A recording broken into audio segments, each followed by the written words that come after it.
Bueno, tenemos un gran invitado, Mara, cuéntanos. Así es, por supuesto, es de la casa. Sergio Muñoz Rivero, escritor, analista político, destacado columnista. Sergio, bienvenido nuevamente, llegó la hora, ¿cómo estás? Muchas gracias, sí, estaba sacando cuenta, estuve hace 3 semanas acá. Es un gusto estar con ustedes. Y Sergio, hablando de tus destacadas columnas, la verdad es que este fin de semana tuvimos la posibilidad de leer tu columna Justicia con Clemencia. Un tema que ha sido polémico, pero tampoco ha estado mucho en la palestra, pero gracias a tu columna despertó múltiples opiniones este fin de semana. A quienes no tuvieron la posibilidad de leerla, ¿podrías contarnos qué quisiste realmente mostrar con esta historia? Sí, yo creo que es importante para que los auditores tengan una idea general. Hace 4 años, el 2020, el Congreso discutió un proyecto de ley que había propuesto el gobierno del presidente Piñera, que buscaba, recordemos que en ese momento, comienzos del 2020, la pandemia estaba en pleno desarrollo, que buscaba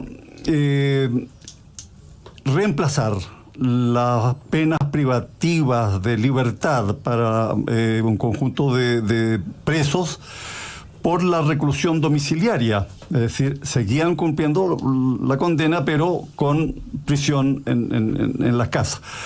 Ese proyecto se frustró, no pudo prosperar. 2 comisiones del Senado rechazaron esto por 3 votos contra 2.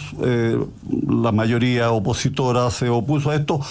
Y el argumento principal era que de esto se iban a beneficiar los militares presos en causas de derechos humanos. Ese es el asunto de fondo.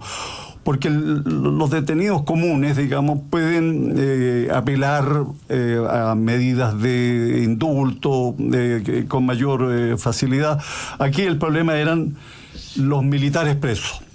Y de esto, claro, se habla poco, son como presos olvidados, y eso produce una gran angustia a su familia. ¿De qué gente estamos hablando? De los presos que están en los penales de Punta Peuco, Colina 1 y San Joaquín, que está reservado para mujeres. Allí hay 163 presos del Ejército, 99 de Carabineros, 24 de la Armada, 22 de la Fuerza Aérea y 5 civiles. Ahora, lo que pasa es que muchos de los presos son gente ya muy mayor y con enfermedades serias, graves. Doy una señal, ¿verdad? Hay 45 presos tienen entre 60 y 69 años. 78 presos tienen entre 70 y 79. 33 presos tienen entre 80 y 89. Incluso hay 5 presos que tienen más de 90 años. Digo, insisto, enfermos con enfermedades serias. Entonces, hay aquí una necesidad humanitaria que se ha ido postergando y que yo creo que llegó el momento de resolverla. Es posible, creo yo, retomar el proyecto de hace 4 años y dar una salida a esto. Mi columna ha generado una inquietud particular, ha sido leída con mucho interés por las familias de los militares detenidos. He recibido mensajes de militares en retiro que aprecian que esto se pueda conversar. Creo que hay condiciones distintas a las de hace 4 años. Costaría oponerse a una medida como esta, a un proyecto como este. Y ahí, Sergio, una pregunta más general. ¿Por qué crees que ha ocurrido la situación como se ha desarrollado en nuestro país hasta ahora? Que básicamente hablar de este tema era una especie de tabú, es una especie de tema difícil de tratar, porque claro, inmediatamente algunos dicen, bueno, son tal los delitos, son tan graves los delitos por los cuales algunas de estas personas están condenadas, que sería imposible hablar de, por ejemplo, beneficios carcelarios, que es lo que muchas veces se solicita. Entonces, ¿por qué no abordamos este tema como tú lo planteas y no hemos demorado tanto en enfrentar este punto? Bueno, es cierto, yo creo que esto es consecuencia de las heridas que le quedaron a la sociedad chilena como consecuencia de las tragedias vividas, ¿verdad? Tenemos que recordar que entre el año 73 y el año 90 hubo violaciones graves, ¿verdad?, de los derechos humanos. Allí están los documentos, ¿verdad? El informe Retich, el informe Bales. El informe Bales registró 27.000 casos de gente que sufrió torturas en aquel tiempo. De niños que nacieron en prisión. Niños que nacieron en prisión. Bueno, hay muchos dramas acumulados, muchos dolores acumulados, y todos los dolores cuentan. Y aquí los dolores de aquellos militares, ¿verdad?, que se vieron envueltos, tienen responsabilidad directa o indirecta en aquellos hechos terribles, han sido, digamos, invisibilizados por la sociedad chilena. Hablar de esto como que no conviene políticamente. Entre los argumentos que se dieron hace 4 años para votar en contra, una senadora decía, es que esto hace ruido.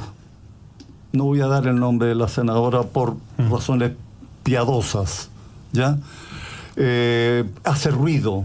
O sea, votar a favor, aprobar esto, que era una medida de clemencia, de compasión, ¿verdad?, una medida humanitaria, podía ser inconveniente políticamente.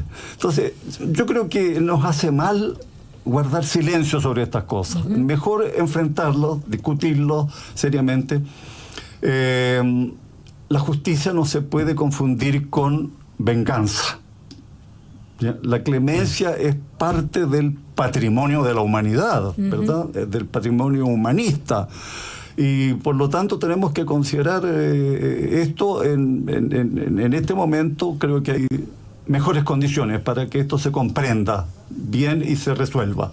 Y desde la perspectiva de esa clemencia, precisamente, ¿qué es lo que usted ha visto, conversado respecto a la situación que viven sobre todo los que son mayores? Ya estábamos viendo sobre 70, 80, 90 años, el tipo de enfermedad, el tipo de situación que se vive al estar preso, muchas veces algunos que simplemente no tienen ninguna fuerza física y aún así están amarrados.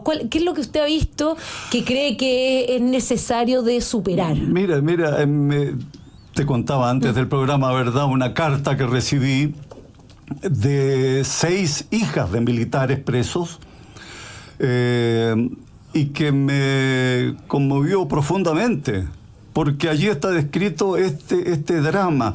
A ver, se trata, este no es un asunto político al que se le pueda dar una explicación política, aquí se trata de asuntos humanos, ¿verdad? Insisto, todos los dolores cuentan. Y en este caso, digamos, se trata de un drama del cual en general muchos han preferido no hablar, ¿ya? Por diversas razones. Creo que se ha abierto un espacio de esperanza al plantearse este debate nuevamente, ¿verdad? Un espacio de esperanza. Así me lo hizo saber un oficial en retiro que estuvo el domingo pasado en el penal de Colina 1. Muchos de los presos habían leído la columna, ¿ya? Y los familiares también. Eso explica la carta que recibí. Yo creo que tenemos que abrir la mente y el corazón a esto que es un drama, que es una herida del pasado. Tenemos que curar las heridas del pasado para que este país se reconcilie verdaderamente, para que cuidemos la democracia, para que no volvamos a perderla, para que respetemos los derechos humanos siempre, en todo tiempo, en todo lugar. Eso. Antes de seguir, Sergio me pidió poder leer esta carta para un poco poner en contexto. Estimado don Sergio, le escribimos para expresarle nuestra más sincera gratitud por el artículo Justicia con Clemencia. Su humanidad, sentido y conciencia común nos ha sorprendido y conmovido profundamente, ya que representa un valor humano universal, alejado de intereses partidistas. Nosotras, como hijas de padres encarcelados, hemos heredado sus penas y sufrimos cada día el precio de la venganza y la falta de justicia. Su columna, tan diferente a lo que estamos acostumbrados a leer, nos llenó de esperanza en medio de la discriminación y el desconocimiento externo que nos rodea, siendo invisibles a los ojos de nuestra ciudadanía. Nuestros padres, al leer sus palabras, sintieron una emoción y esperanza que no veíamos en ellos hace mucho tiempo. Nosotros seguimos luchando con honor y valentía por un país que sane, perdone, tal como usted lo ha expresado en su artículo. Su gesto desinteresado y humano nos ha tocado profundamente. Gracias, don Sergio, sus palabras nos inspiran a seguir adelante. Bueno, lo que contaba hace poco, me conmovió mucho esta carta, la leí junto a mi esposa, y mi esposa se emocionó particularmente porque recordó los domingos en que ella me iba a visitar a la prisión de Tres Álamos, donde yo permanecí 1 año y medio. Yo fui prisionero político, nunca procesado, nunca condenado, dependiendo de la voluntad del régimen en aquellos años. A alguna gente le llama la atención de que yo por haber vivido eso, bueno, esté planteando este asunto. Bueno, a lo mejor se explica porque la experiencia de la prisión, la experiencia general de nuestro país de la violación masiva de los derechos humanos, nos hace valorar mejor los valores humanos, los valores humanos, el patrimonio de humanidad que hay que defender, que hay que sostener siempre. Desgraciadamente eso se olvida, las lecciones del pasado desaparecen. Hemos hablado otras veces del 2019, ¿verdad? Cómo se intentó echar abajo el régimen democrático, que es la garantía de protección de los derechos humanos. Insisto, tenemos que curar las heridas. Y yo creo que esta causa, esta demanda necesita mucho apoyo. Me gustaría mucho que la Iglesia Católica hiciera suya esta causa ahora mismo, la reposición de aquel proyecto de hace 4 años. Las otras iglesias también, otras instituciones, personalidades públicas, artistas, empresarios, que dejen de perder, dejen de tener miedo, que pierdan el miedo y que se pronuncien, ¿verdad? Esto nos puede unir, nos puede hacer bien a todos, ¿ya? Nos puede ayudar a sanar esas heridas que ha costado sanar. Bueno, le queremos agradecer a Sergio Muñoz Riveros por habernos acompañado en esta edición de Llegó la Hora, Sergio. Que gracias por contar con nosotros también para difundir todo esto y muchas gracias por muchas gracias idea. A ustedes. Sí, muchas gracias, Sergio. Muy agradecido. Nosotros nos vamos a una breve pausa, Mara Seguini, y volvemos con más Llegó la Hora.